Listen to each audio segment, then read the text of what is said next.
Class 10th chapter number 5 exercise 5.1 का question number first, in which of the following situation does the list of numbers involved make an arithmetic progression. मतलब हमें बताना है इन सारे questions में से कौन सा अर्थमेटिक प्रोग्रेशन है या नहीं है, कौन सा एपी है या नहीं है। जैसे कि इसका फर्स्ट क्वेश्चन पे आते हैं हम, the taxi fare after each kilometre when the fair is 15। मतलब कि 1 किलोमीटर मतलब पहले किलोमीटर पे 15 रुपये किराया है and ₹8 for each additional kilometre. और जैसे जैसे हम किलोमीटर्स बढ़ाते रहेंगे उस पर 8-8 रुपये किराया बढ़ता जाएगा। मतलब कि एडिशनल किलोमीटर पहले किलोमीटर पे 15 और जैसे जैसे बढ़ाते जाएंगे वैसे से 8-8 रुपये और बढ़ता जाएगा।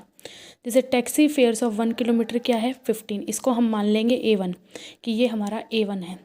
2 किलोमीटर मैंने बताया था ना, जैसे 1 किलोमीटर पे 15 है तो पहले 1 किलोमीटर का 15, तो उसके ऊपर 8 बढ़ाया तो 23 हुआ।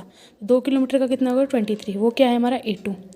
टैक्सी फेयर ऑफ 3 किलोमीटर, अब 3 किलोमीटर कितना हो गया 2 किलोमीटर में फिर 8 रुपये बढ़ा दिए तो आ गया 31, ऐसे A3 का आया 31।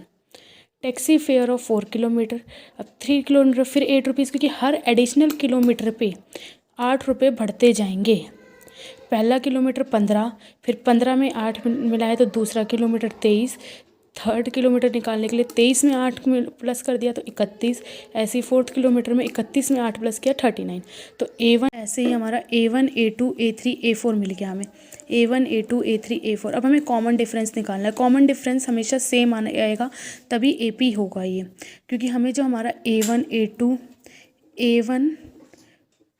A1 और A3 माइनस A2 होगा वो कॉमन आना चाहिए, मतलब कॉमन डिफरेंस सेम आना चाहिए। अगर कॉमन डिफरेंस सेम नहीं है तो ये AP नहीं है, तो हम इसके लिए कॉमन डिफरेंस निकालते हैं। जब हमने कॉमन डिफरेंस निकाला मतलब A2 minus A1 23 minus 15 8 A3 minus A2 13 minus 23 31 minus 23 is equal to 8। A4 minus A3 39 minus 31 is equal to 8। हर बार में कॉमन डिफरेंस क्या आया 8 आया, मतलब डिफरेंस क्या आया कॉमन है ना, अलग अलग डिफरेंस नहीं। अगर अलग अलग डिफरेंस होता तो ये AP नहीं होता।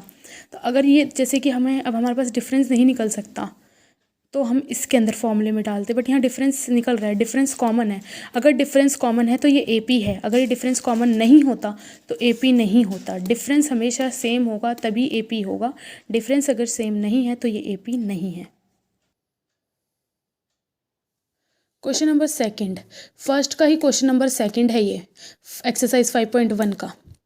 The amount of air present in a cylinder when you vacuum pump remove. एक सिलेंडर के अंदर कितनी अमाउंट, जब उसको वैक्यूम पंप रिमूव किया जाता है मतलब उसको निकाली जाती है तब उसमें से हर बार 1/4 एयर रिमूव होती है remaining the cylinder at the time. डर the situation make arithmetic progression. अब बताने कि इस सिचुएशन में अर्थमेटिक प्रोग्रेशन है या नहीं है तो क्यों है। वही बात है, हमें कॉमन डिफरेंस देखना पड़ेगा। तो लेट द वॉल्यूम भी, हम ना मान लेते हैं कि 16 किलोमीटर का सिलेंडर है वो, उसमें कितनी वॉल्यूम आ सकती है 16 किलोमीटर। जब हमने रिमूव करी पंप, अगर पहले A1 हमारा 16 है तो उसमें से अगर जब हमने 16 है तो उसमें से 1/4 रिमूव होगी तो कितनी रिमूव हुई 4 लीटर रिमूव हो गई। ऐसे ही एयर प्रेजेंट, अब कितनी प्रेजेंट हो गई, अगर 4 लीटर रिमूव हुई तो कितनी बची 12 बची, तो A2 आ गया 12। अब एयर रिमूव कितनी रिमूव्ड हुई, मतलब क्या आया 3 लीटर। ऐसे ही सेकंड सिलेंडर में जब फर्स्ट टाइम रिमूव किया हमने तो 12 आया, मतलब A1 हमारा,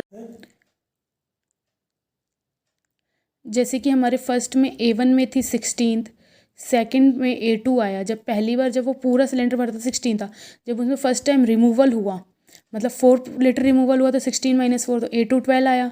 ऐसे ही जब सेकंड टाइम रिमूवल हुआ 3 लीटर रिमूवल हुआ, क्योंकि जो हमारे पास टोटल है उसका 1/4 रिमूव हो जाता है बार बार। तो हमने टोटल A1 क्या माना था 16, तो 16 का रिमूवल कितना हुआ 1/4 ऑफ 16, तो कितना हुआ 4 लीटर रिमूव हुआ। तो सेकंड में कितना प्रेजेंट है एयर, जब उसका फर्स्ट रिमूवल हुआ मतलब पहली बार जब वो निकली गैस तो कितनी एयर अभी भी प्रेजेंट है, उसके अंदर कितनी एयर प्रेजेंट है 12। फिर रिमूव हुआ तो 3 लीटर रिमूव हुआ, जब 12 का किया 1/4, हर बार वो 1/4 हो रही है रिमूवल के बाद।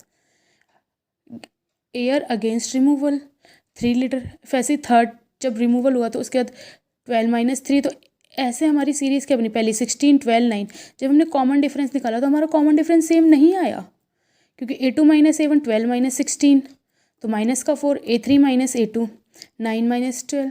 तो अगर जब कॉमन डिफरेंस ही सेम नहीं आया, मतलब कि A3 minus A2 is not equal to A2 minus A1, ये अगर एक दूसरे के इक्वल ही नहीं आए तो इसका मतलब कॉमन डिफरेंस नहीं आया। जब कॉमन डिफरेंस हमारा सेम नहीं आता तो ये AP नहीं होता। अगर कॉमन डिफरेंस सेम है तो ये AP है, कॉमन डिफरेंस सेम नहीं है तो ये AP नहीं।